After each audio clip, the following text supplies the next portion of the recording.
Okay, calling the Ways and Means Committee to order. This is the 9:30 agenda. First item is House Bill 133.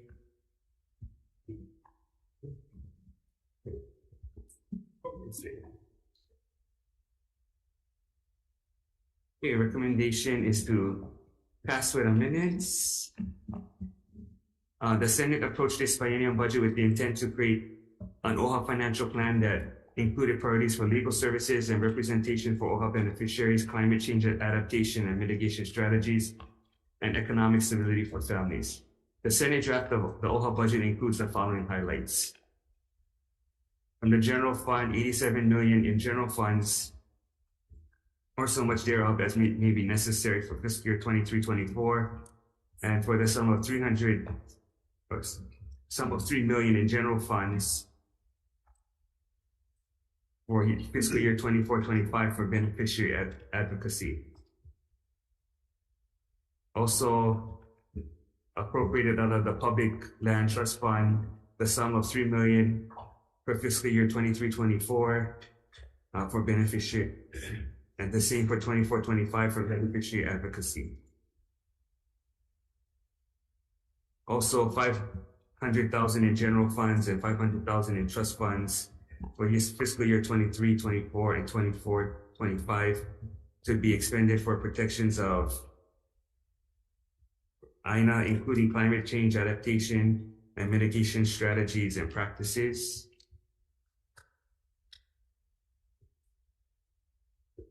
There 370,000 in general funds and 370,000 in trust funds in 23-24 and 24-25 for OHANA, economic stability, $75,600 and 75 in general funds and 75,600 in trust funds for fiscal year 23-24 and same for fiscal year 24-25 for legal services and legal representation to OHA beneficiaries.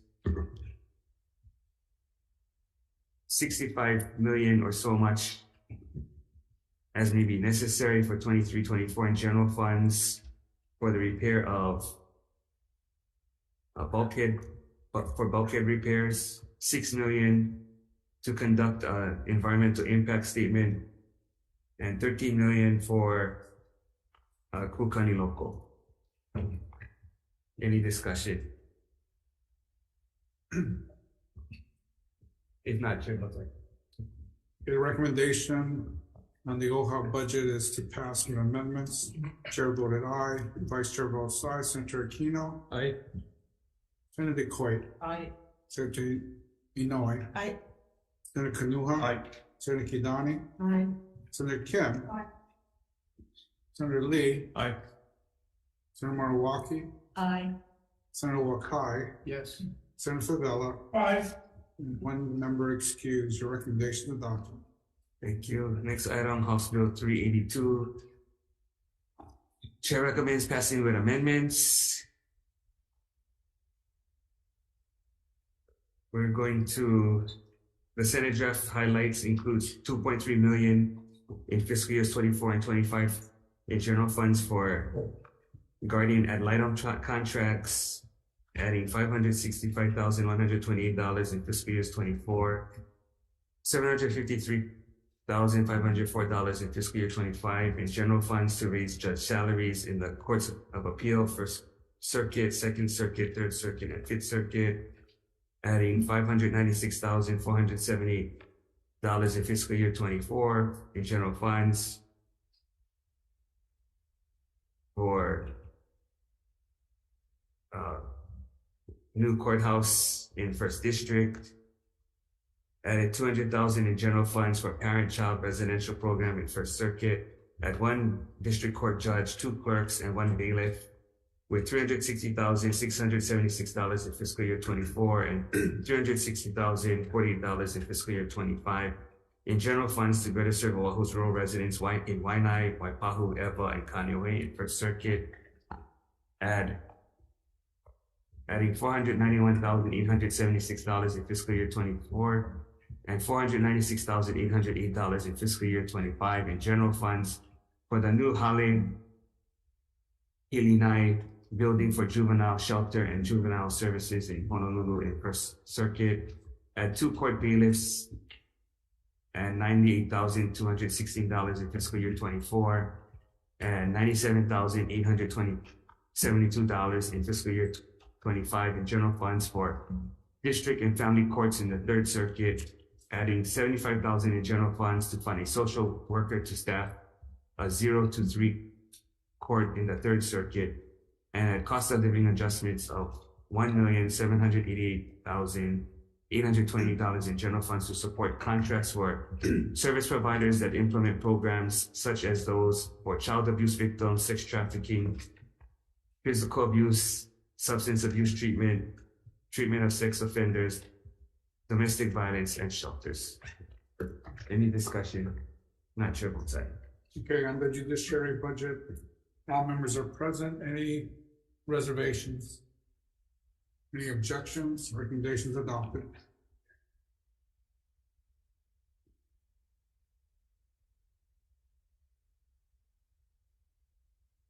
Okay, adjourned. If you're not on the rest of the agenda, you can leave.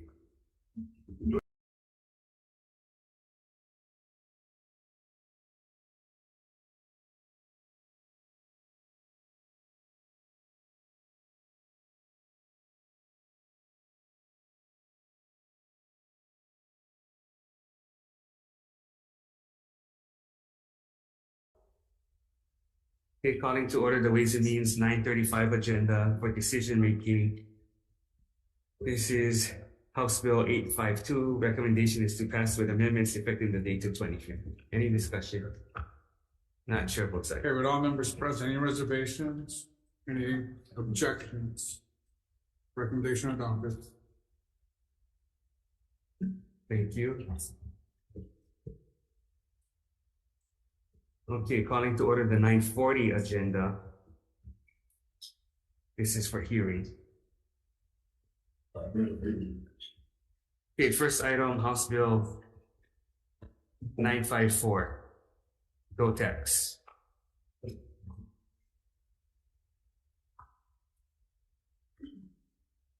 Good morning, Chair, Vice Chair, and members of the committee. The department stands on its written testimony in support of this measure.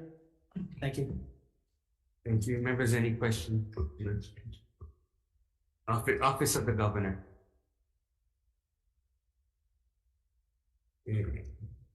In support. HSTA.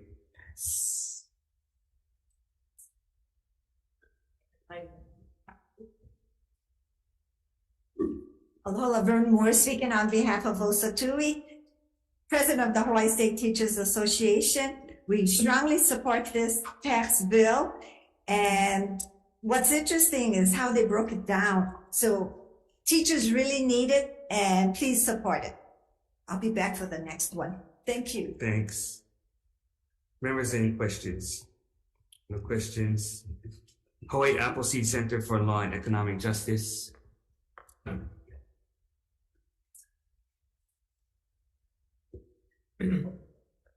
Good morning, Chair, Vice Chair, members of the committee.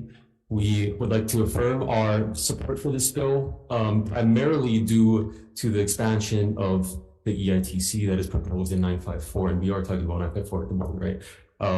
We, however, would like to draw attention to the fact that the personal exemption would disproportionately favor households on the higher end of the income spectrum. So for those reasons, in our testimony, we requested the removal of the personal exemption in this bill, although we do, for obvious reasons, support the remainder of the bill, and especially the EITC for its poverty reduction and the boon that it could provide for working families in Hawaii. Thank you.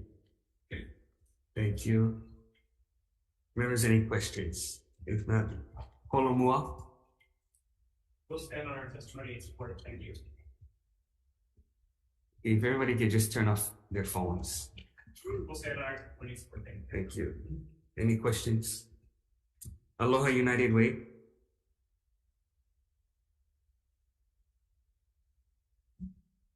Aloha Chair, Vice Chair, members of the committee, Suzanne Schultz on behalf of Aloha United Way. We stand in our testimony in support of HB 954, primarily because of the inclusion of an expanded EITC, which we see as critical for Alice families. And we believe that this type of bill will help a whole range of working families in Hawaii. And thank you for your support. Thank you. Anyone else wishing to testify on House Bill 954? Chair, Vice Chair, members of the committee, Tom Yamachika from Tax Foundation of Hawaii. Somehow I was in the list, but Go ahead. Just go ahead. thank you. We will send our testimony and be available for questions. Thank you. Members, any questions? Morning. Good morning, Aloha Chair, Vice Chair, members of the committees. I was also on the Zoom list, but I decided to come in person. This is an important bill. Hawaii Children's Action Network Speak supports HB 954. We reflect Appleseed's testimony that if you did need to shrink this bill, the personal exemption doubling of it does help people in the top of the income scale more than anybody else. So if you are trying to target Alice families, that would be one place to adjust the bill. Also, in my testimony, I have a little table showing the next 7 states that have the highest cost of living after Hawaii and the amount of their earned income tax credit. So as you consider how much to increase the earned income tax credit, you can see that these other 7 states have higher percentages than we do. We recommend increasing the EITC to at least 30%. And you can see that some states actually go a lot higher than that. So again, thank you for hearing this bill, and we support it. Thank you. Okay, next item, House Bill 1018. Department of Labor. In support. BNF. Chair, we'll stand on our testimony and support. Thank you. Thank you. Members, any questions? HHFDC.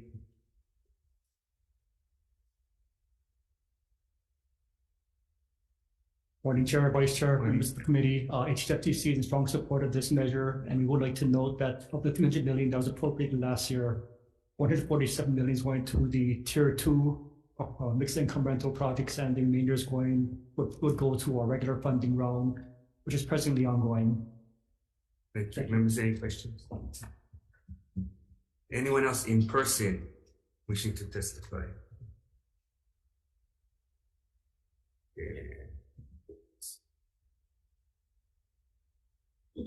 Anybody on Zoom? Okay. Next item, House Bill 1049. DNF. Chair, the Department of Finance testimony and support. Thank you. Thank you. No tax.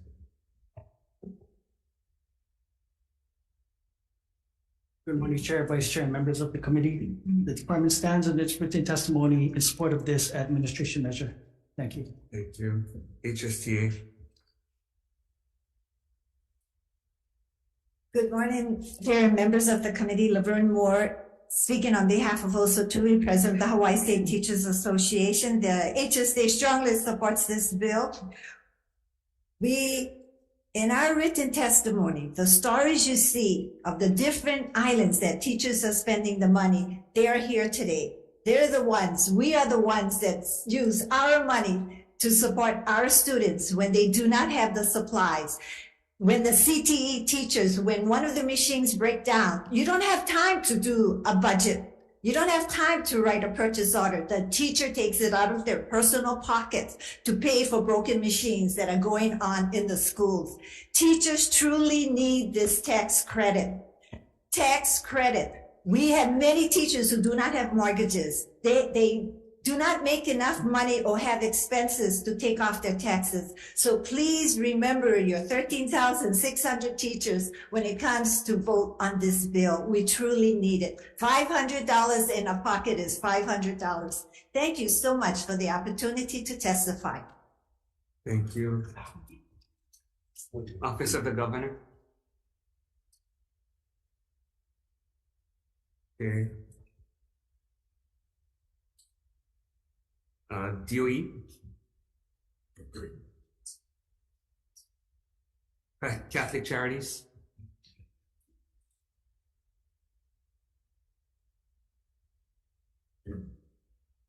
Aloha Chair, Vice Chair, and members of the committee. I'm Betty Lou Larson, representing Catholic Charities Hawai'i. We support this bill. We feel that this is really part of our social justice platform. We do want to ask you to also consider, however, making an automatic cost of living adjustment in the renter's credit. We know our renters are really struggling. They're going to continue to struggle. We really appreciate what's in this bill. That'll help. But in the future years, we hope there's not such a long gap in looking at their needs. And it really is a struggle for many renters. Over 60% are paying an unaffordable rent. And so we really encourage you to consider that also. Thank you so much for what's in this bill anyway.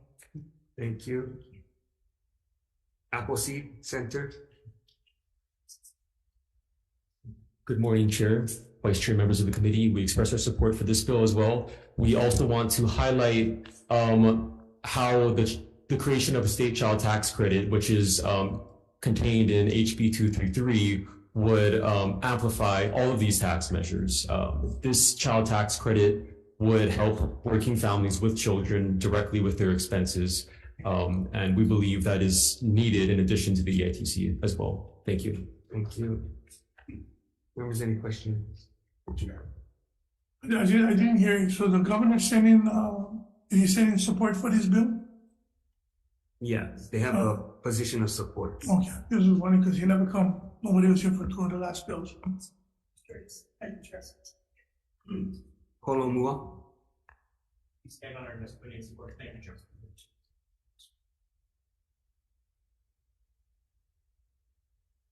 Suzanne Skold.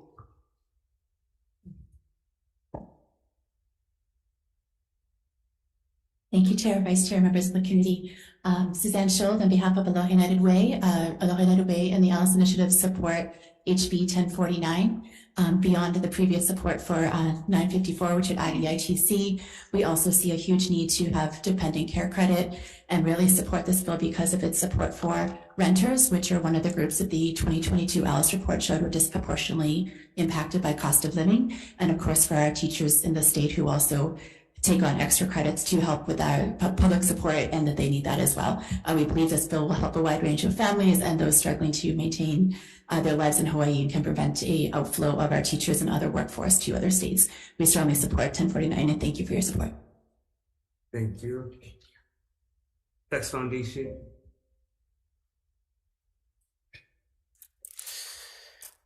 Aloha Chair, Vice Chair, members of the committee. Tom Yamachika from Tax Foundation of Hawaii. We have written testimony. We'll stand on that and be available for any questions.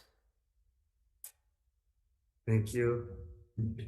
Hawaii Children's Action Network speaks.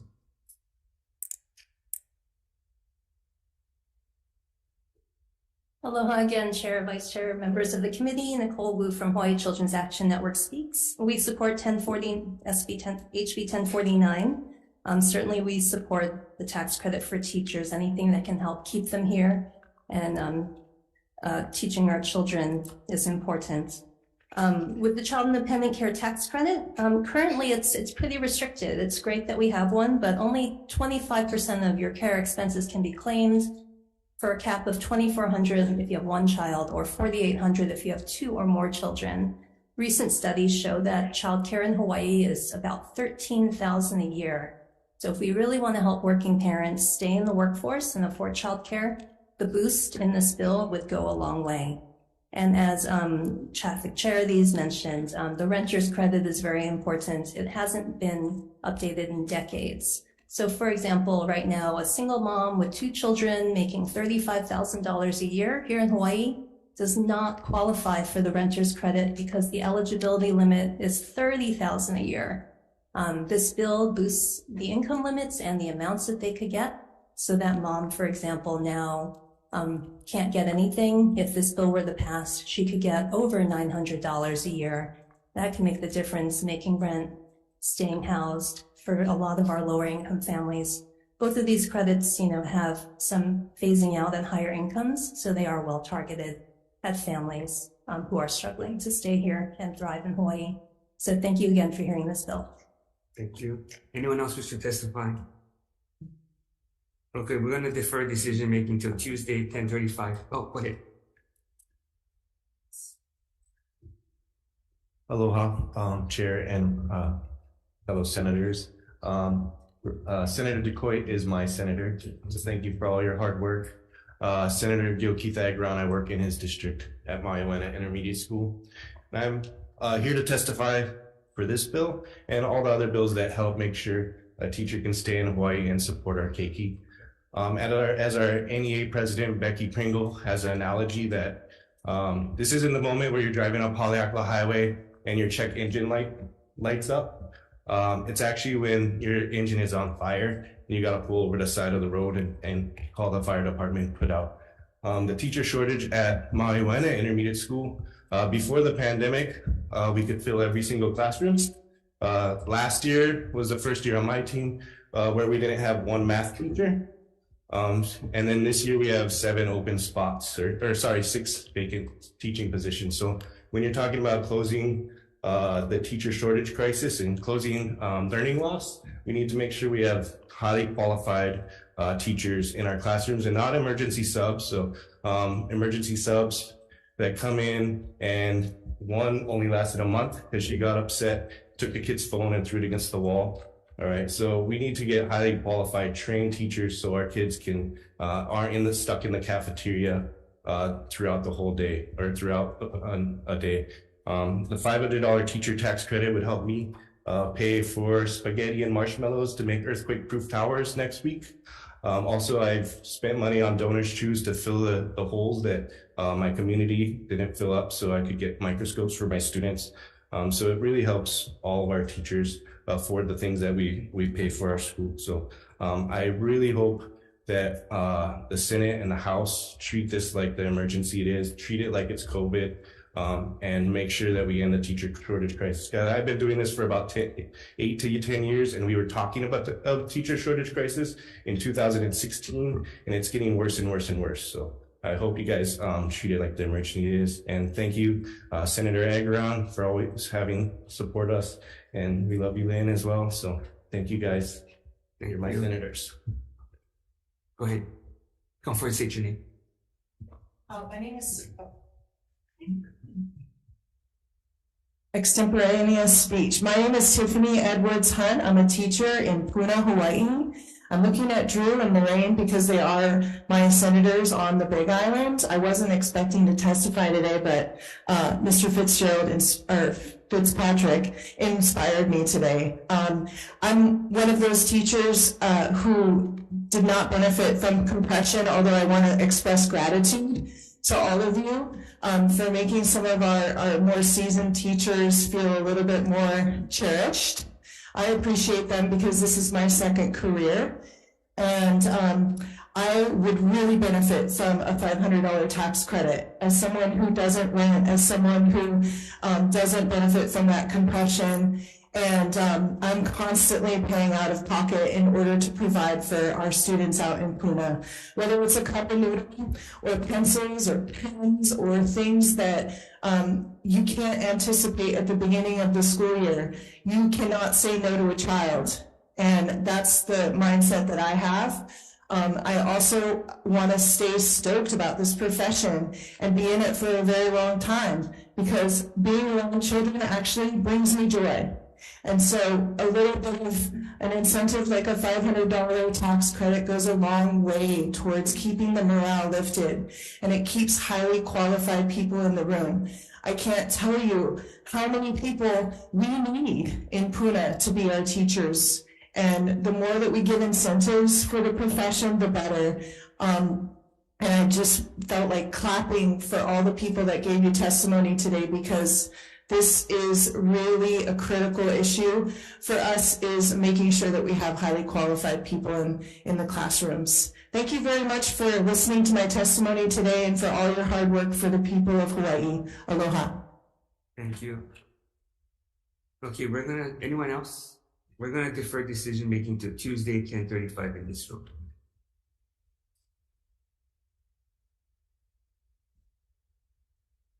Okay, calling to order the 9:45 Ways and Means agenda. First item, Governor's Message 507.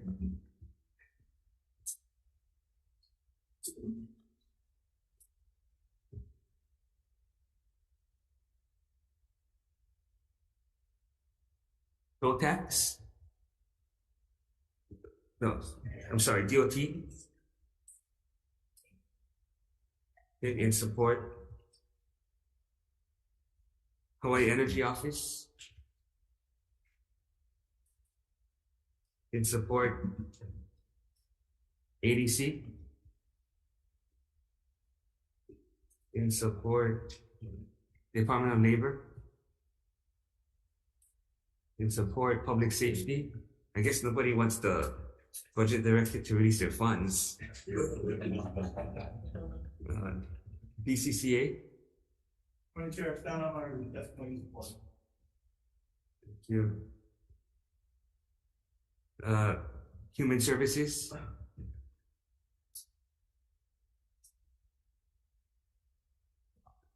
Good morning, Chair, Vice Chair, committee members. Joseph Campos, Deputy Director, Department of Human Services, here to testify along with Director Betts of our support for Mr. Salaveria. We stand on a written testimony in support and just want to stress the fact that in the last 4 months, Mr. Salaveria has been extremely responsive and willing to work with our department to ensure that the needs of DHS are achieved. Thank you. Thank you. Dylan. Support. Governor's Office. In support. DEFER.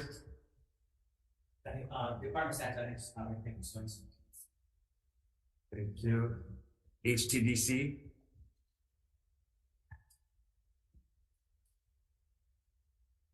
In support. Healthcare Association of Hawaii.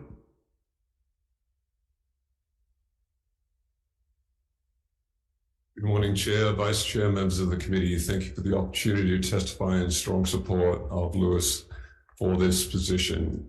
We have worked with Lewis over the years in a number of different roles, and we are very supportive of his background, of his training, of his commitment to the state, and we strongly support this candidate for the position of director. Thank you. Thank you. Gary Slovin. In support.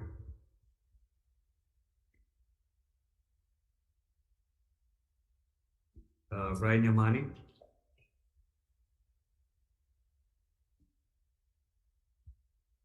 Chair, Vice Chair, Madam President, Vice President, and members, testifying on behalf as an individual, I just wanted to say, first off, thank you for taking the time to do these confirmations and holding your responsibility for the Constitution. I've known Mr. Salaveria for 30 years. So even though he dressed like he's going to a funeral, he is committed to working with the legislature. One of his best aspects, besides his shoes, is that he is committed in working with all of you. He does show respect not only to the executive branch, but also working together with the legislative branch. So I appreciate your time and thank you for your service. Thank you. Mary Alice Evans. In support. Lori Lam. Thank you. Josh Wish.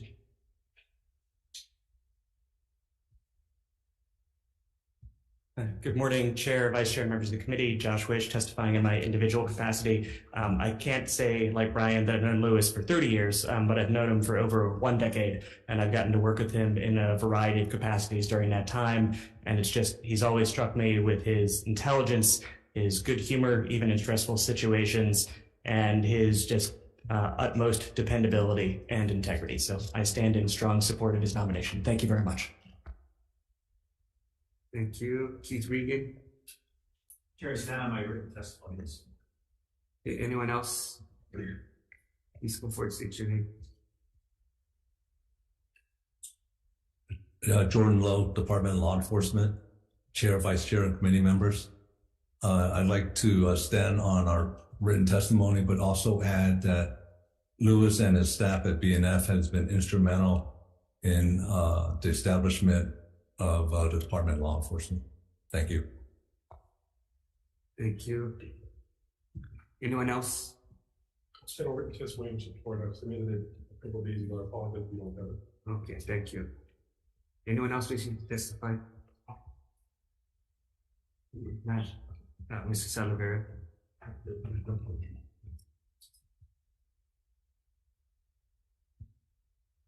Good morning. Good morning, Chair. Thank you. Haven't been this nervous in quite some time. Good morning, Chair De La Cruz, Vice Chair Agaran, and members of the Senate Committee on Ways and Means. I am both honored and humbled to be here today as the nominee for the Department of Budget and Finance.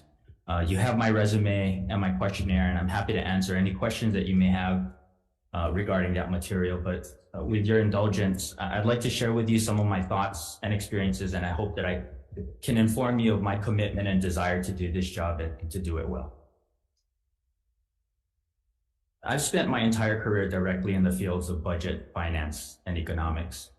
In 1993, fresh out of college, I began my career here as a session budget analyst for this committee. I remember my first assignment as the committee's budget analyst for the University of Hawaii and the Department of Commerce and Consumer Affairs. I remember vividly working on the legislative software system called Shadow back in the day, which was probably the most user-unfriendly piece of software I've ever had to deal with. But nonetheless, we got through session and the budget was decked. After spending a year in the private sector, I was lured back to return as the budget chief for this committee. It was an assignment that was short-lived, but memorable as a 26-year-old young professional. It was my first supervisory role, and I learned a lot from that experience. After leaving the legislature, I was able to spend 4 years in the executive branch as a senior budget and financial analyst for the Department of Defense. It was there that I learned the operational side of the state's budget process, developing operational expenditure plans, preparing A-19s for allotments, drafting memos for the release of funds, and putting together budget requests for the state, for that state department. And these processes still exist to this day. After leaving government in 2001, I spent 10 years in the private sector, where I gained a valuable experience firsthand on how the private sector conducted financial operations. Although the concepts of sound financial management are the same, the tools and speed at which decisions are made are vastly different. Monthly financial closing of the books, profit and loss reports, variance reviews, these were all the norm, and the organization was able to act nimbly in response to changing revenues and expenditure conditions. These are practices that I hope to bring to state government. In 2011, I once again found myself in state government, and this time as the deputy director of the department that I now wish to lead, the Department of Budget and Finance.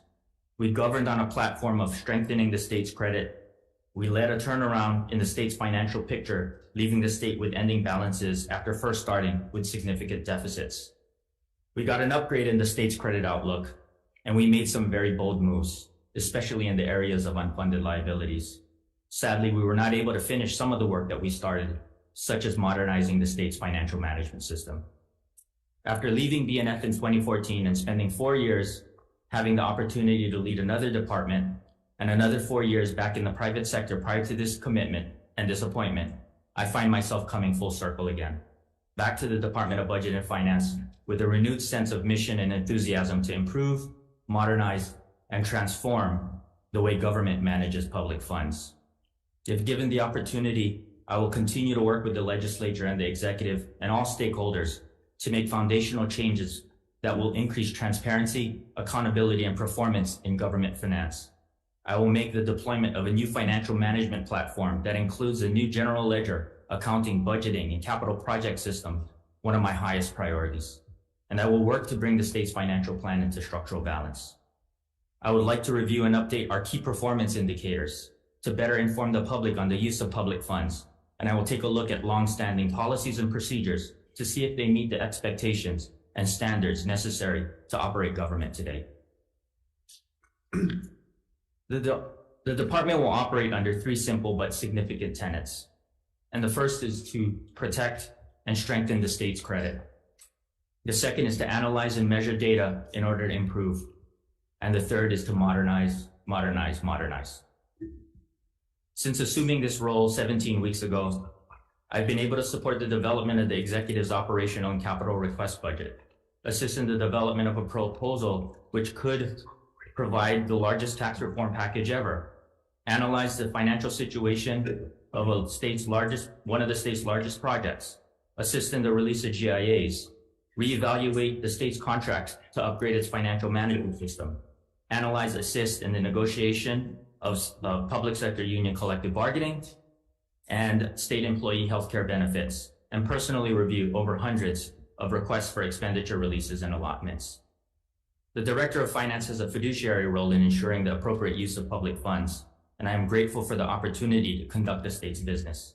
It is a responsibility that I take very seriously in every analysis or decision that I'm going to be tasked with. I'm excited about this work, and I'm ready to do the job to the best of my ability. Thank you for allowing me to recap my experience and highlight my passion for the work that's necessary to help move the state forward. And I look forward to working with all of you. Thank you, Chair. Members, any questions? I have a question. First, let me thank you for the work you did on getting the grant aids released and deployed.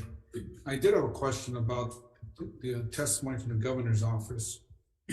I couldn't tell if that was from the governor himself or from somebody in the office, but it focuses on your strategic thinking and mentions you bringing into the state the filming of Marvels and Humans, which was fairly forgettable. Yes. But I mean, I forced myself to watch a few episodes and stop.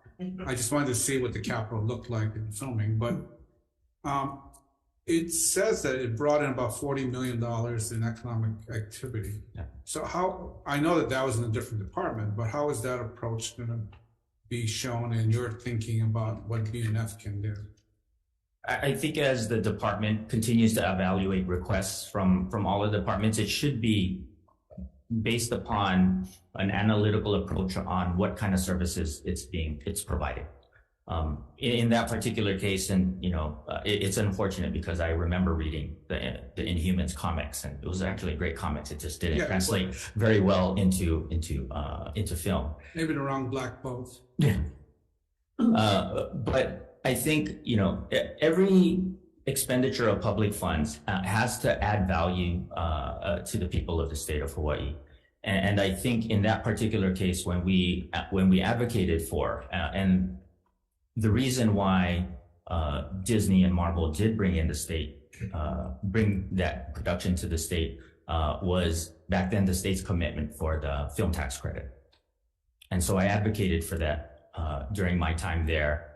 And provided them with the comfort and the Disney board that the state would at least continue to support the film tax credit. And that's what brought in the $40 million that they actually used to construct the film studio in Kalaeloa, which is still in use to this day. And since then has probably brought in anywhere between $200 to $300 million more in economic activity since it started. So it brought in an investment, and it's really what you're saying. Yes, sir. Thank you. Members, further questions? Thank you, Louis, for being here. Good morning. In going through the budget, I note, and I'm sure some of my colleagues have, the many departments that have long list of vacancies, and they've been vacant for a long time. Is there anything that your department will do to encourage these departments to either wipe these positions off the book, or to, if they're really needed, to then go out and, hire them? Because this is one of the things that we have to deal with. We can't fund some of the things we'd like to fund because there are vacant positions still on the book. It's a great question. A workforce is an extremely important component of the state's financial condition. The number of vacancies that exist throughout state government are probably indicative of much larger issues, such as compensation and the wages that we provide everybody. In my analysis and in my review of certain departments, we still have positions that are budgeted that are technically below the minimum wage. that was just provided? And why do those positions exist in a budget in such a form when we know they're not going to be hired at that rate? So what we've done, and since I've come on board, is to really work with the Department of Human Resource and Development. We need to take a look at, why those vacancies exist throughout state government. We need to cull positions that essentially are not there for any other purpose other than to just keep budgeted funds in a department, and basically start right-sizing, the workforce in the state of Hawaii. I believe with certain actions, and I know we just recently worked with the Department of Law Enforcement to take a look at issues associated with repricing, so that we are looking and compensating, the new workforce the way that they should be compensated.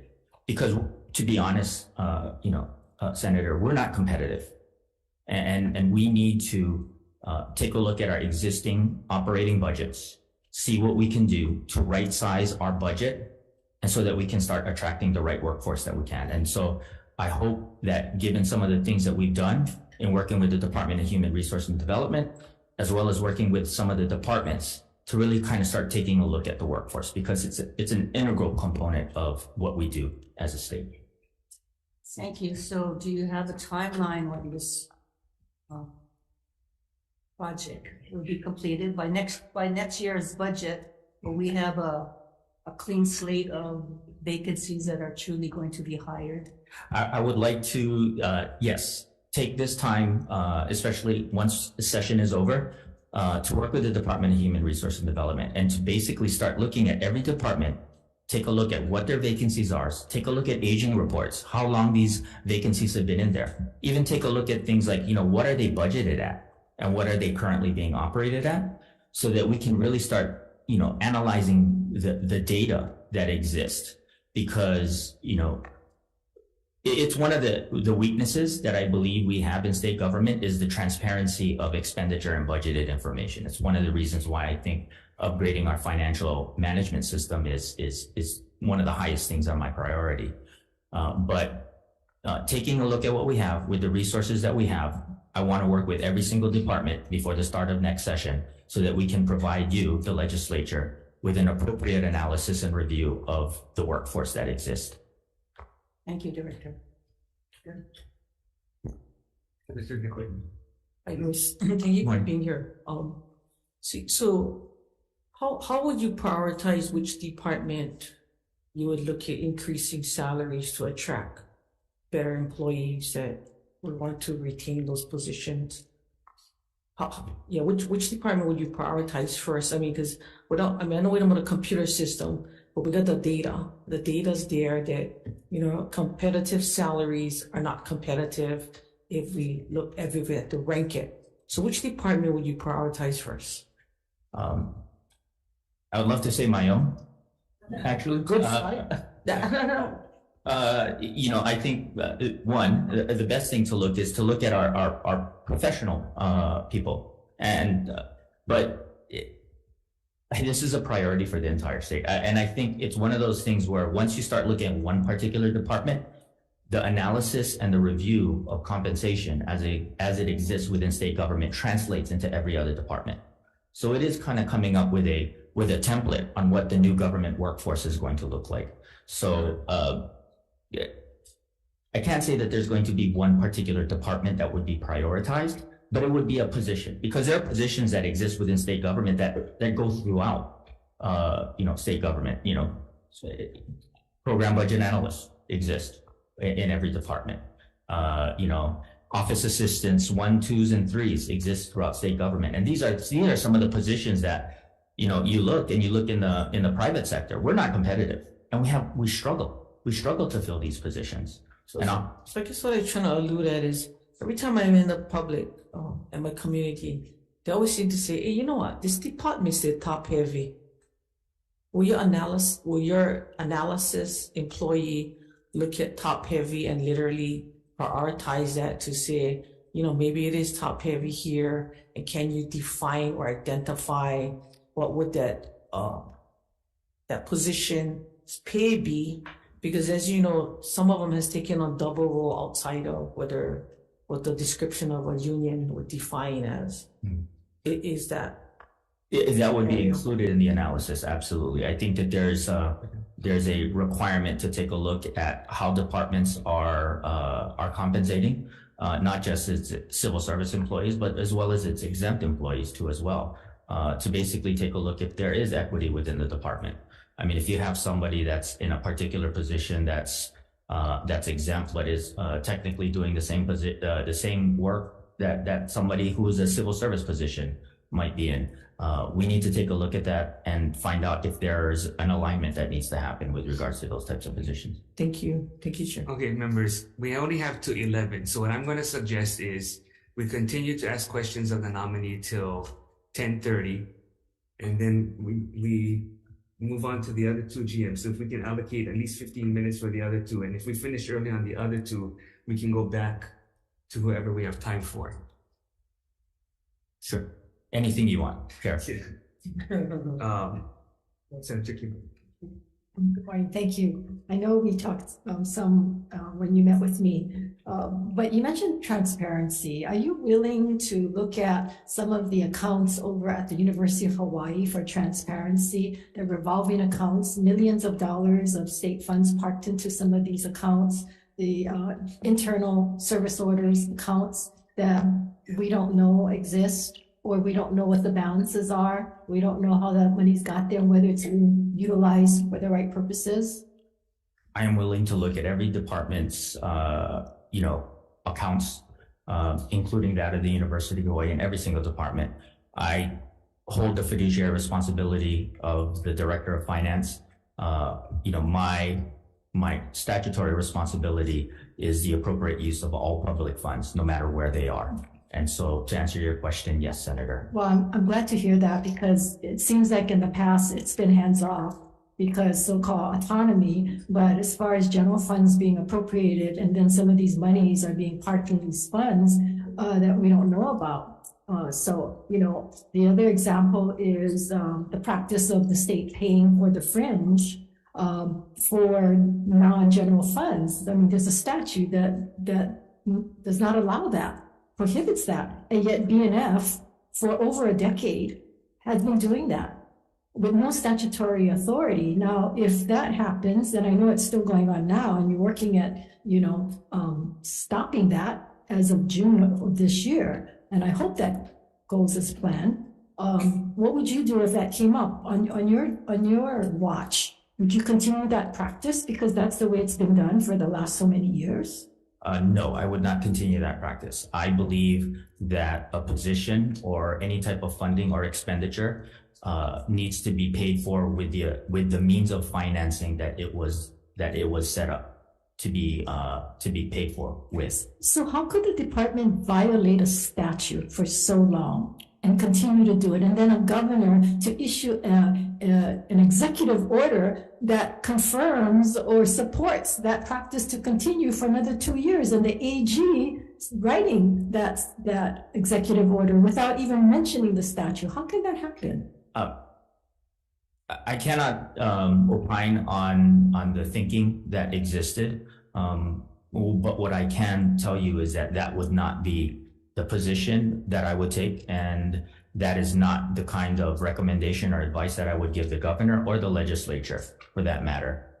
Again, I believe that positions and their means of financing as what they are budgeted for should pay for the entire compensation package, including fringe, with that means of So you would advise the governor in opposition to what he might have planned to do if that was happening? If that were the case, I would hold true because it is my fiduciary responsibility for the appropriate use of public funds, Senator. Okay, thank you, appreciate that. Senator Marwaki.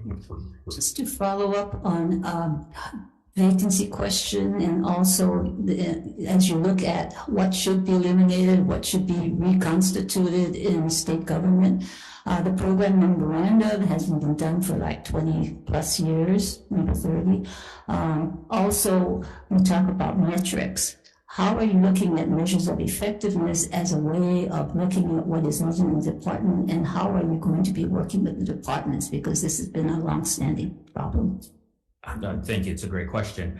I think, and again, it's one of the pillars of tenets of my of what I would hope to bring to the state and to this department, and that is to you cannot improve what you don't measure. And the key performance indicators that we have in the program memorandum are due to be reevaluated, and it's time. And what I would like to do is, you know, and I've tasked, you know, my department, and I've given it to the deputy actually to have that as her highest priority, to take a look at key performance metrics so that we can start using data to analyze and to show that the use of public funds is adding value to the general public.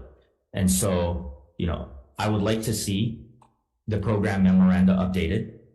I would like to implement tools that would allow for a much more, you know, effective, bless you, effective as well as, you know, seamless way that decision makers and policymakers can take a look at what a department is doing and to basically say, okay, these are the things that you will be evaluated upon. You know, those measures of effectiveness are activities, not outcome driven. And how are you working with the department heads for a focus on outcomes for the public? That's exactly what we would like to, that's why we want to take a look at these key performance indicators. Just because there's an activity that you're looking at, okay, well, how many, you know, pieces of paper or widgets do you, you know, process in any given day? Well, you know, that's an activity, but what does that actually translate to in terms of a value-added type of work? Are you working on, say, for example, are you processing 10 GIA releases per day that translate into actual, you know, I guess, services in the community?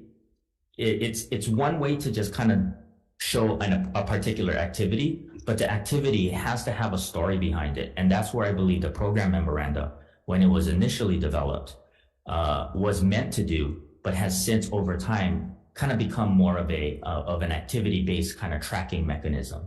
And so that is something that we definitely want to take a look at. So the people follow the function. So as you work with the departments, what is your template in terms of working with the departments and in terms of a timeline? So as we come back next session, we will have something of a revamp, revitalized, I guess a new state operation. Well, and it's one of the things, it's one of the reasons why we want to take a look at our existing policies and procedures. Our policy and our procedures for budget development. Well, you know, we will be coming in for a supplemental budget in next year. And I think when we do release our budget preparation policies and procedures, that we want to start adding these types of things into that, because it's necessary in order to provide the accountability when it comes to the use of public funds. So just one last question in terms of budget execution and release of funds. There's a long wait period and programs need to function, and they need to, at least a number of programs that direct service need to operate. How are you going to be nimble and be able to support the departments? And support and control is, you know, a trade-off of either, but how do you expect to do that? You know, one of the things that I want to take a look at is that our current process to release funds is a very reiterative process. And it's very paper-based and it's very Excel-based. So you have basically paper going back and forth. You have telephone calls going back and forth. You know, the Department of Budget and Finance does not just process releases. We do ask questions of the departments. We ask for what are these funds going to be expended for. And oftentimes it does take a little bit. I believe implementing a modernized budget preparation as well as execution system would go a long way in increasing the throughput of operational request to release. Thank you. Okay, so I heard you say you support transparency and you want to ensure outcomes. Yes. But when you're a DBED director, DBED seems to be a department that travels a lot for so many different reasons. And we can't seem to find any type of travel report that shows outcomes from individual trips. And it's not just yours. I think it's just the department in general. So for instance, you went to Korea and the Philippines, and we were looking at your justification for travel. And part of the Philippines trip says, the trip will allow Hawaii to learn best practices in geothermal, undersea cables connecting island grids, and offshore wind development. But there's no follow-up report to show what Hawaii gained out of it, what we should do next, what we should pursue. So you don't have to answer now because we don't have that much time.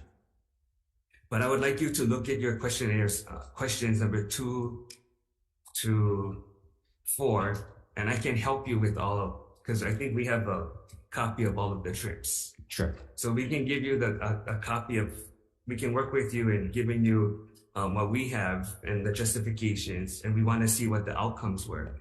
Okay. In the Senate, we have to justify the trip. And then when we come back, we have to do a trip report that's submitted to the president. And now, because of our expenses are all online, people can see what trips we go on, how much we spend, and then they can ask us what was the value of that. I think that's also part of it as we look at different individuals going on different types of trips. So for instance, during the WAM info briefing, the film commissioner went to a film conference. And I still have yet to see what the outcome of that trip was. What did Hawaii benefit? Was there a partnership? Is there some type of additional investment that we're getting? We don't seem to get any of that. It almost seems like it's a routine. We've gotten to the point where things are just routine. Sure. And then there's no follow-up question as well. What did Hawaii get out of it? Is it something we can learn? Either not what we should be doing or what we should be doing and things like that. So I can follow up with you on that. Sure. Will do. I also want to follow up on something similar to what Senator Milwaukee is asking. In regards to Office of Planning, how does BNF ensure that the state goals and budgeted goals and priorities are reflected in the budget submissions? For instance, 20% increasing our food production up to 20%. When we see Department of Ag's budget, we have no idea how that budget explains to us how we're going to meet that goal, how we're going to increase exports.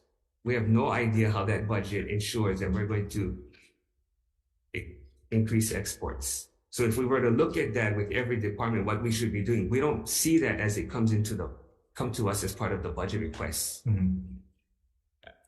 As an example, and one of the practices that I would like to implement, and this is coming from my experience, both starting out in the legislature as well as in the private sector, is that we should be developing business cases especially for large scale projects or expenditures, so that we can, one, define the methodology on which a particular expenditure will be evaluated upon in terms of its success or lack thereof, as well as document the kind of assumptions that are being made when we make those types of requests. I think, again, as we push forward and as these are just state goals that we don't see the request matching. And I think when we do prepare, and then when we do issue out the next budget preparation, policy, a procedure, is that we want to add these kinds of questions in the preparation of the supplemental budget. So including Office of Energy, where we have a goal of 2045, but I see no budget request saying, okay, how are we going to achieve that? What are the incremental steps, maybe tax credits, additional positions, investments in assets to help achieve those things? The budget doesn't reflect any of that. I think that, and again, and I'm going to speak from some degree of experience, because at one point in time, the Energy Office did fall under my purview when I was at DBED. I made it clear to the department or to the division that, when you are part of the Department of Business Economic Development, I mean, your foundational pillar should be one of what are you doing to help the economic diversification of the state of Hawaii? What are you doing to create jobs? And so in that particular case, we had taken a very, direct approach in terms of bringing in capital investment into the state of Hawaii. But I do believe that there's room for improvement in kind of connecting and aligning the expenditures with the expected outcomes, whether it is to increase the amount of renewable megawatts that are being included into the grid. What kind of investments are we making and what kind of investments are we bringing into the state? So your BNF is going to be looking at those type of goals when putting together the budget. We will be asking those questions. Yes, sir. Okay. What about the variance reports? Because those seem extremely outdated. And it's the same, along the same lines where we're not meeting outcomes based on what even the governor is saying, or the previous governors have said, to make sure that we're even reaching any of those things that the variance report should be reflecting. These are things that I believe it's going to take investments from government. We're going to need to upgrade our financial systems in order to do variance reports. I had indicated that one of the things that I was involved with, and in fact, it was the norm for sound financial management practices, is that you take a look at your variance to budget on a regular basis in between, the fiscal year. I mean, right now we close our books 6 months after the end of the fiscal year, and we get one look and one look only. And so creating the kind of mechanisms and tools so that we can look at actual budget to actual expenditures while the fiscal year is going on will help us manage government so much better. It'll allow us to predict our cash flow. It'll allow us to align our projected general excise tax revenues with expenditures going forward. There's so much that we can benefit from. But BNF has to also be able to say no to things. Yes. So, for instance, we just heard from teachers who said they want the tax credit. And I think that's going to cost, $6 million? $6 million, correct. Okay. Yet the Senate passed a bill for teacher housing, which is also supposed to help teachers, at $185 million. Mm-hmm. So, as we prioritize to help different departments, what are the things that are really going to make a difference? BNF hopefully can look at that when they talk to departments, because all we see when we get from the departments is like a complete wish list of everything versus priorities on how we're going to achieve goals. And, I will be the first to tell you, we call the requests too as well. And it's a very reiterative process. And we take a look at the financial plan and we take a look at what we can fit, and we allow departments to plead their case to us. Not everything does go in. And in your example with regards to different types of policies, whether it's a tax credit for direct tax credit for teachers or developing housing for teachers, I think these are things that as an administration, we'd be happy to have that discussion and find out what would be the best value and the most effective way to provide the kind of services to teachers or to anybody that receives government services. Okay, this is more of a technical question, but the current process of Form A's and Form B's is inefficient between the executive and the legislative branch. Yes. Are you opening to consolidating the executive, legislative, and judicial branches into a singular budget system? Yes, I am absolutely open to doing that. In fact, we are making inquiries with regards to what kind of budget systems exist in the state.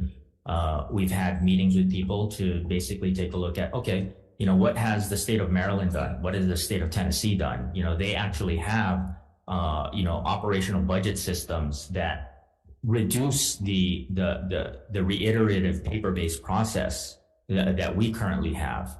So these are things that I would love to come and justify and advocate for at the legislature as we go forward, is to make these kind of investments into the governance system. Any other questions? Just one more. It's a short question, not a long. Because all of this requires technology and being able to get rid of the paper. So what are you doing to push that to happen, and what is the timeline on that?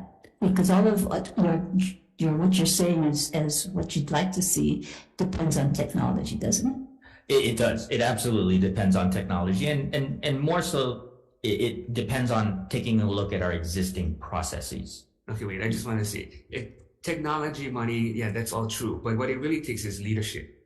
Because unless someone is leading this and saying, look, this is what we need to propose, this is what we have to do, and then we can have a discussion, technology alone doesn't save it, unless you have the right leader in place saying, this is where we have to take this. So I'm hoping that that's what you're going to do by the time we come back, between now and then, show some leadership and give us a plan on how we can do it and support it. That is my commitment to you, Senator. Any other questions? Okay, thank you. Thank you. Thank you, Senator. Next item, Governor's Message 518. We have DOT in support. Department of Labor in support. Public Safety. That's a really good one support. Thank you. DCCA. Thank you. Human Services. Director, that's a nice sound word with motion support. Thank you. DLNR. Probably still overwhelmed that she passed. Governor's Office. Watanabe. Okay. Trevor Assam. Stand on my testimony support. Thank you. Hope I say this right. Kaitin Sakara. Stand on my testimony support. Lynn Araki Regan. My written testimony support. Thank you.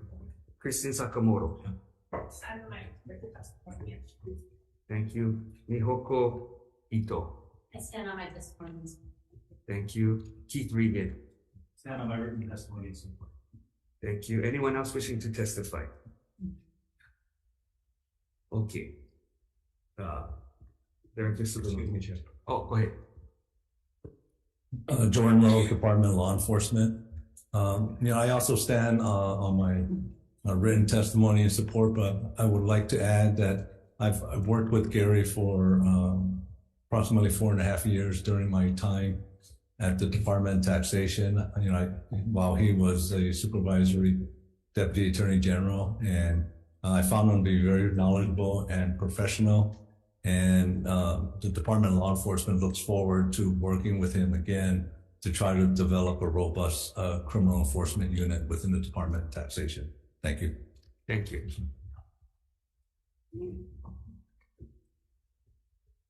Chair, I'll be brief. The Department of Budget and Finance supports Gary's nomination for the Director of Taxation. Over the past 4 months, I've had the opportunity to work with him, and he has been a great partner for the Department of Budget and Finance as we help develop the financial plan, as well as we developed particular tax proposals. He's a person of extreme integrity and extreme intelligence, and the state is very fortunate to have him. Thank you. Thank you. Okay, Mr. Subanur. Good morning. Good morning, Chair, Vice Chair, and members of the committee. My name is Gary Suganuma, and I am extremely honored to be here this morning as a nominee for the Director of Taxation.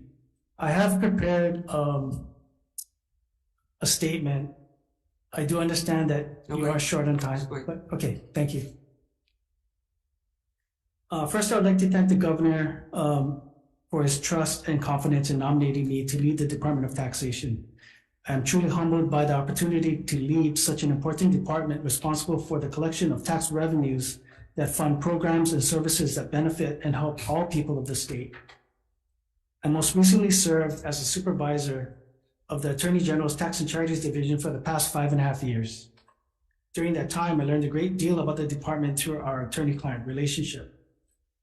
If confirmed, I will continue drawing upon that experience to diligently uphold the department's mission, which is to administer the tax laws of the state of Hawaii in a consistent, fair, and uniform manner.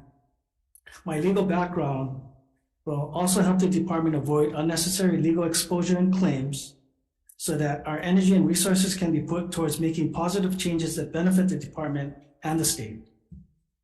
My current priorities for the department are to find effective ways to improve voluntary taxpayer compliance and to reduce the number of vacant positions within our department.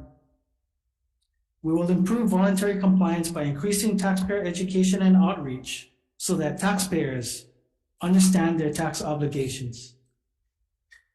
We will improve taxpayer services to make it easy as possible for taxpayers to pay their taxes and be compliant. We'll pursue information sharing opportunities with the counties and other state agencies and use that information to identify and bring tax violators into compliance.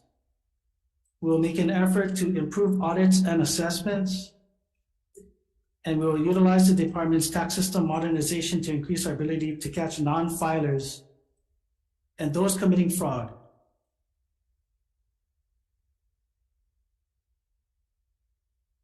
We'll reduce our vacancies by increasing our presence at job and resource fairs, exploring opportunities with the Department of Education and the University of Hawaii, including the community colleges, to create internship opportunities at the department for students and recent graduates. We will increase our participation in the Department of Labor's internship program. We'll work with the Department of Human Resources Development to find ways to expedite recruiting and hiring of employees. We'll look at ways to make the department a more desirable place to work, such as by exploring modified work schedules and remote working options or opportunities. Finally, we have convened a recruiting committee to brainstorm new ideas for filling vacancies and retaining employees. Improving voluntary taxpayer compliance and reducing our vacancies will aid in the collection of more tax revenue for the state and its people. Our approach to addressing these goals will be evaluated and updated as necessary. I would like to thank the committee for allowing me the opportunity to share some of my plans for the department. And I would like to thank the many supporters who submitted written testimony and appeared here today on my behalf.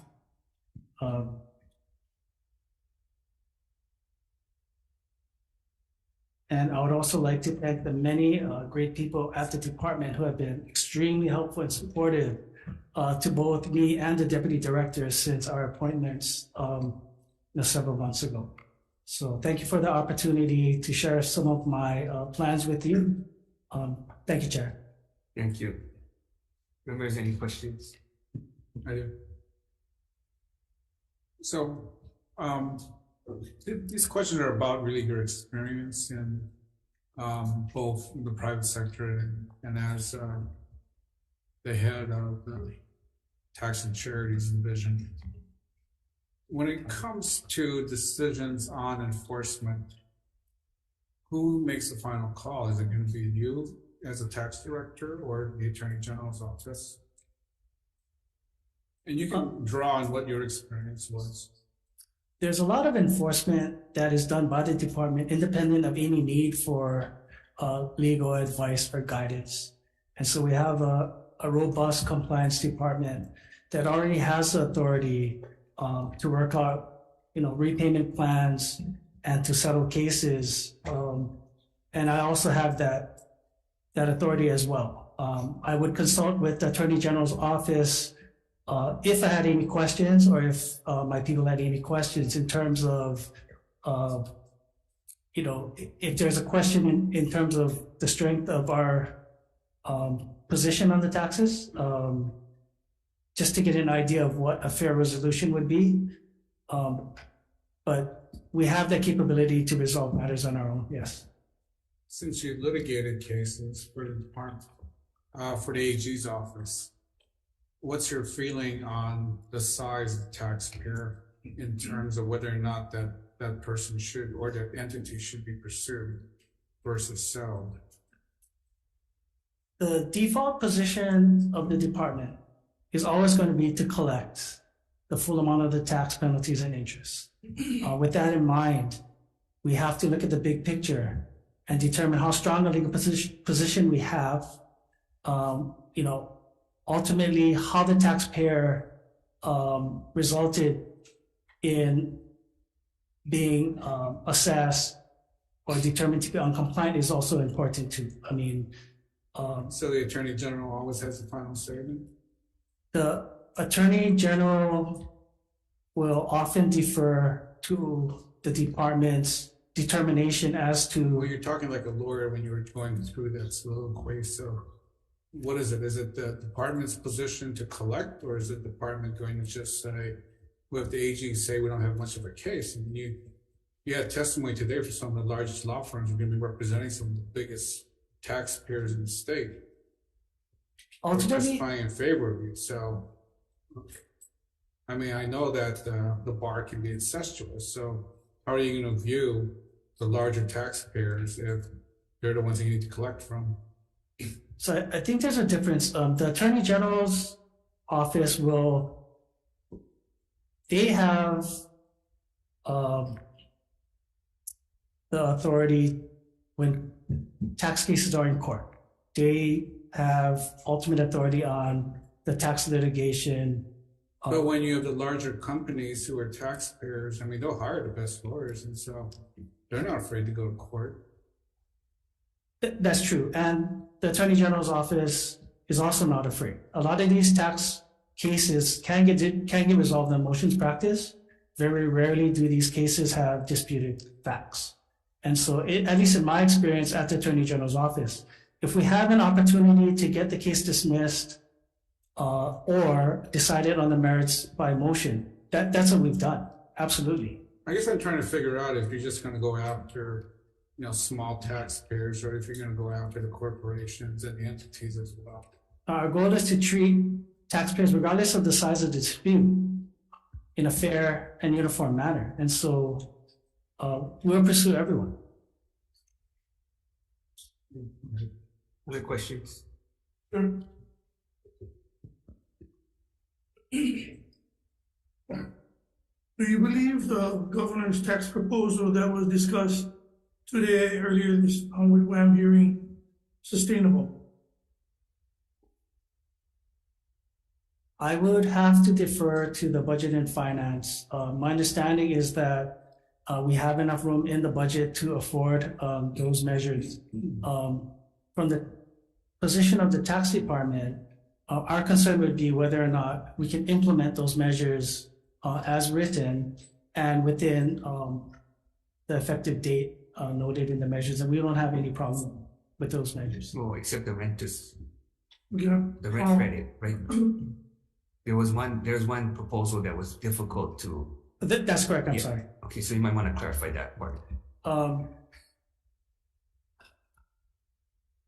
Yes, it is, I guess any issues that we had is noted in our testimony, but, we're willing to work with you folks to arrive at something that is agreeable and is something that we can implement for sure. The reason why I'm asking that is that the questionnaire, the committee questionnaire that had, and you didn't really answer the question.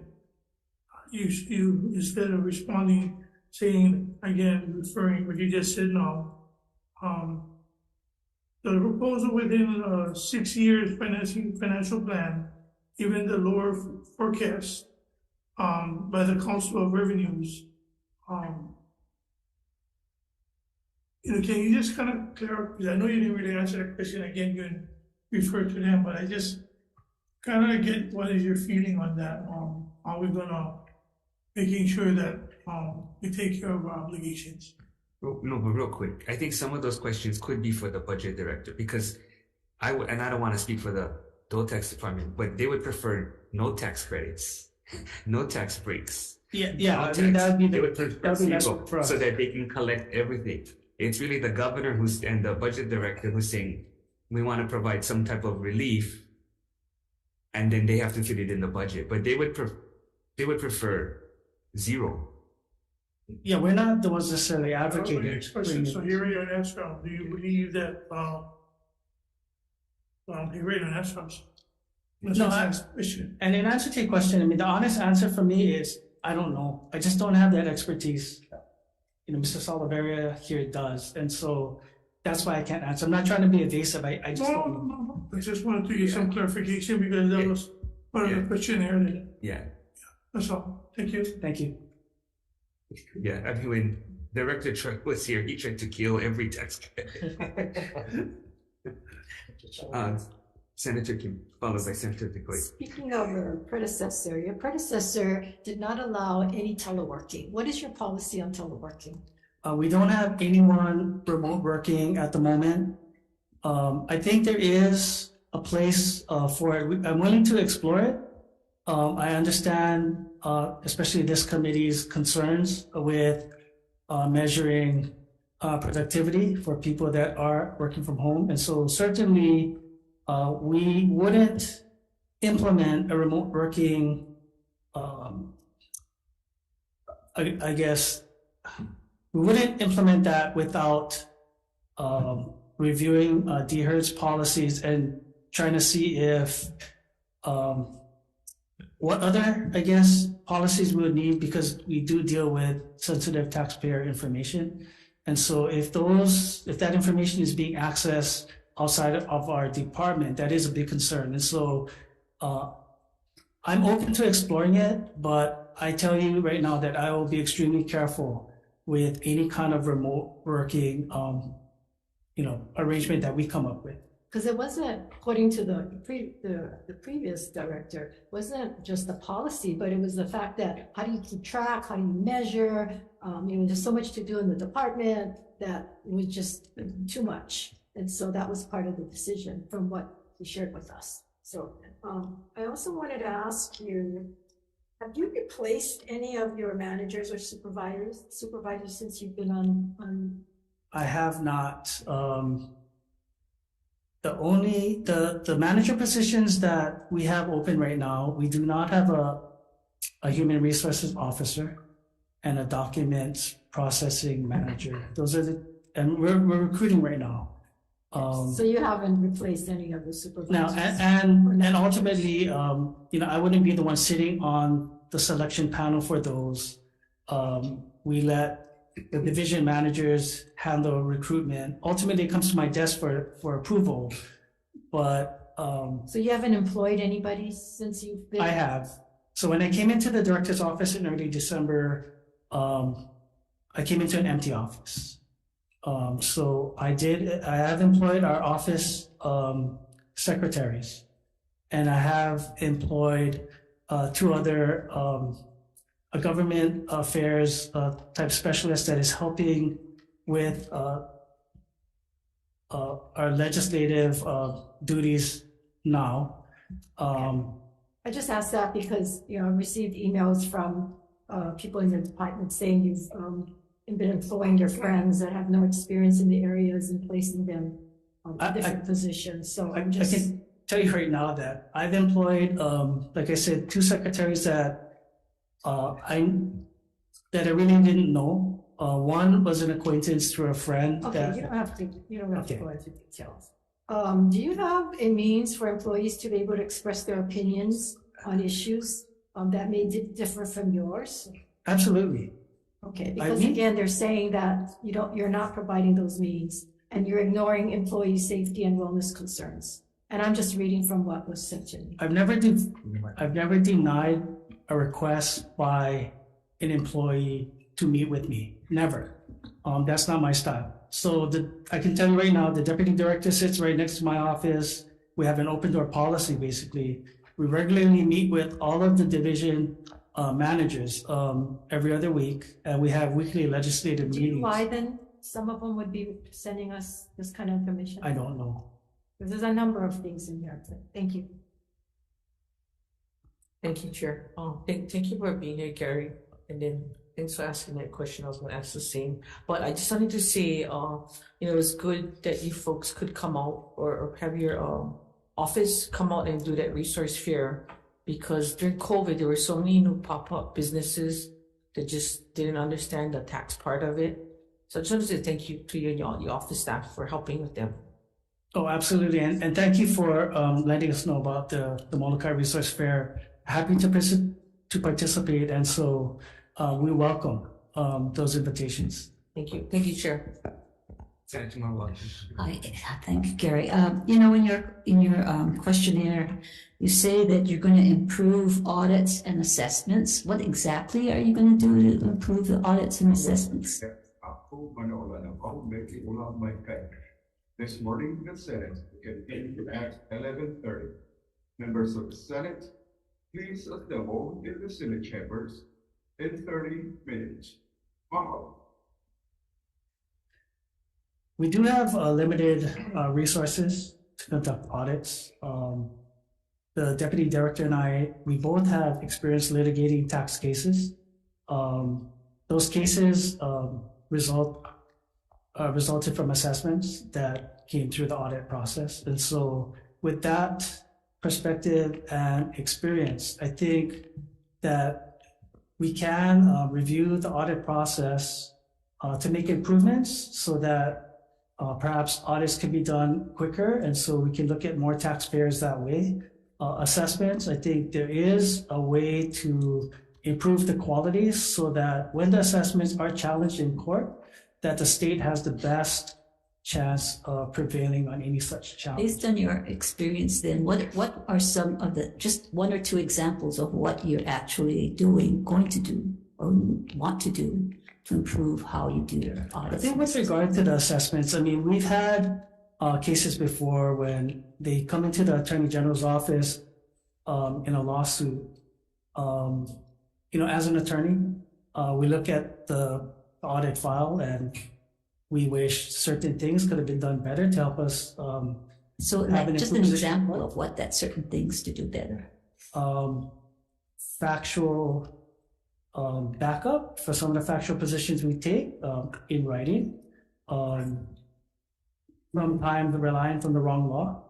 And so my thought, and I've already been in contact with the Tax and Charities Division, is to involve the Attorney Generals during the audit process in select cases where there are legal issues, particularly in big cases. And I think that would help a lot because ultimately the Attorney General's office will be the ones in court supporting our position. And so we want them to be comfortable. Just going back to Senator Keith Algaron's questioning on enforcement, you also say you're going to pursue non-filers, tax evaders, and those who commit fraud. What exactly is your department going to do in putting those cases together so you actually do enforce? And we're already doing those things. We have a special enforcement section. We have a separate criminal investigations division. They have methods for finding non-filers and people seeking, for example, fraudulent refunds. And so I think it's a matter of maybe utilizing TSM, our automated system, to better detect fraud. We can be much more efficient by using that technology because, like I said, we have limited human resources that can work on that. So the more things that we can automate, I think will help us improve how much we can do. And are you working with the Attorney General's office on the front end of that, or how do you proceed in pursuing cases?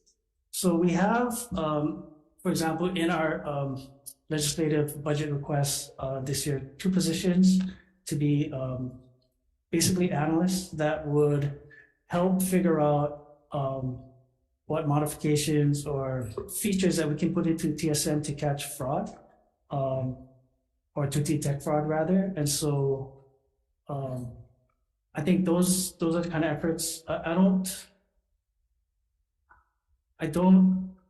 think that we need the involvement of the Attorney General's office to set that part up. But once we catch them, then we We'll refer the appropriate cases over for criminal prosecution with the Attorney General. Thank you, Chair. Thank you. Okay, next item, Governor's Message 532. DOT, support public safety. Thank you. DCCA. Thank you. Human Services. In support DLNR. In support Governor's Office. In support Trevor Asim. Standing for the testimony report. Thank you. Leighton Sakata. Gary Sulanuma. Stand on my written testimonies. Thank you. Keith Regan. Stand on my written testimonies. Okay. And Kurt Kafuchi. Strongly support the confirmation of Mr. Suganuma. I'm also representing the HSCPA Tax Committee, and it strongly supports Mr. Suganuma. Okay. Yeah, I'm sorry I missed you. What about 532? We strongly support. Okay, so both. Okay. Thank you. Okay, Deputy Sakamoto.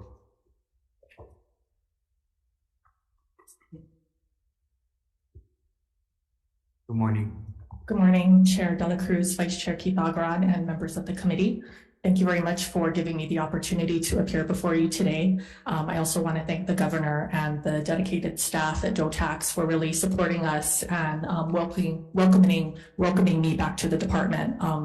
Really briefly, I just wanted to share that I do have a unique perspective, having worked at the department for a number of years in the Rules Office, having also represented the department as its legal counsel, as a Deputy Attorney General, having experience at the county level, helping the city and county of Honolulu with their taxes, and also having background in the private sector as a civil litigator. So based on those experiences, it's given me and really guided me in my role as Deputy Director. Director Suganuma shared some of our goals. I just wanted to add two other things that I want to focus on in addition to those goals would be improving communication and coordination between the divisions, promoting education and training for employees to better serve the public and also to support their professional development. And if given the opportunity, I hope to continue to work with Director Suganuma to further the goals and missions of the department. So thank you very much. Thank you. Members' questions? Given that the last director didn't have a deputy, what should be the proper measurement for whether or not you're good to implement? I guess, I mean, that would take both the qualitative and quantitative assessment. I think asking the managers as far as how much interaction and collaboration they're able to engage with the director's office might be one thing. There's only so many hours that one person can devote, and the more time that two people can spread their energy around. It's hard for me to answer that. I think it's a qualitative assessment. Two people can bounce their ideas off of each other. Well, you were at the department before you, so what role did the deputy have at that point? What do you think is valuable? Okay, so when I was at the department, the deputy director took a similar role that I did in working in operations and being more hands-on with the employees and the managers. I don't know how Director Choi was able to do it. I wasn't at the department when he was there by himself, but I've taken a similar approach, very hands-on with the employees and the staff, spending my time not only trying to manage them, but also assisting them with technical aspects of the job. I asked a couple of questions to the director about his philosophy and collections.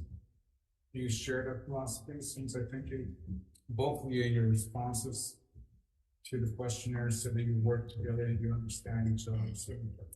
Yes, and I just wanted to further point out that both at the department when I was there and I'm there now, and at the Department of the Attorney General, we always strive to collect the correct amount of tax. So regardless of the size of the taxpayer or the circumstances, we strive to collect the right legal amount. And What kind of money interest is running? It looks like a large amount, but really, you're never going to collect anything. So what's the philosophy? It's a case-by-case basis. The use of resources is definitely a consideration that we look into.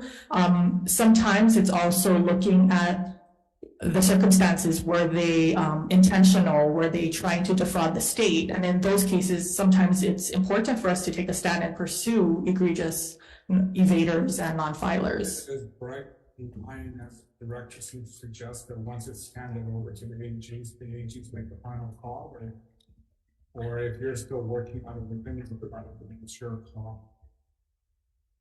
I heard Director Sugunuma said that the Department of the Attorney General will defer to the Department of Taxation in a lot of cases. I've never seen a situation where there was a disagreement to the point where the Department of Taxation and Attorney Generals weren't able to come to an agreement.